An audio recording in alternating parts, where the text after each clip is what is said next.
শাহ মোদীজির বিরুদ্ধে তথা ভারত সরকারের নিয়ে আসা আইনের বিরুদ্ধে মামলা করেছে বলেই এতক্ষণ আপনারা মাথা তুলে চলতে পারছেন। তাই আজকে সমস্যাটা কি? এসআইআর। আচ্ছা, আপনার এসআইআর নিয়ে কারা শুনতে প্রস্তুত? হাত তুলুন। এসআইআর না, মায়েরা কি এসআইআর ভয় পাচ্ছেন নাকি? লিস্টে তোমার নাম আছে, কেউ খুঁজেছে? বলে হ্যাঁ ওইগুলো আছে। আমি তাহলে আবার চাপ খাচ্ছ কেন?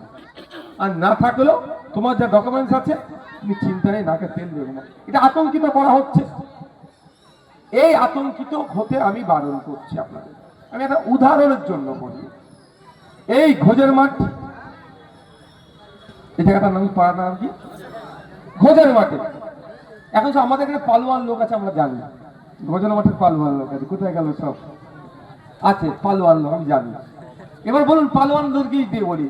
ঘোজের মাঠে খবর পাওয়া যাচ্ছে বাঘ এসেছে এইখানটায়। সব ছুটে তো প্রথমে কি করছে, বাঘ এসেছে, তৃণমূল বলছে পালা, বাঘে খেয়ে নেবে। ছুটছি সবাই, ঘরে ঢুকে পড়েছি। ঘরে ঢুকে পড়েছি।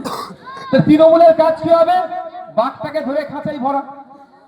তৃণমূলের কথা যদি আপনারা ভরসা করেন, প্রথম কাজ কি হবে? বাঘটাকে ধরে খাঁচাই ভরা। বাঘ এসেছে তোরা পালা বলে আপনাদের ঘরে ঢুকিয়ে দিয়েছে। বিজেপি বাঘটাকে আনছে, মমতা ব্যানার্জি ডেকে নিয়ে আসছে। এটা মাথায় রাখবে। এই যে এসআইআর যেটা বলছে, এ একই ভাবে রাজ্য সরকারের সাথে যুক্ত। যতই চিৎকার করুক না কেন, এই মিডিয়ায় ভিডিও হচ্ছে, এআই এর মধ্যে একটা ভিডিও আবার মমতা ব্যানার্জির কাছে পৌঁছাবে। নটোরিয়াস ক্রিমিনালের কাছে যাবে কি বলতে পারবো না, কিন্তু মমতা ব্যানার্জির কাছে যাবে। আমি একদম ভালো করে জানি কার ভিডিও যাবে বলতে পারছি না, কিন্তু যাবে। ঠিক আছে, তাহলে আমি যদি ভুল বলি আমাকে ছেড়ে দেবে। না ভুল বলে, না ভুল করে 20টা মামলা খেয়েছি আমি। যদি ভুল করি কি করবে গো? কটা দেবে? বুঝতে পারছো? আর আমি আজ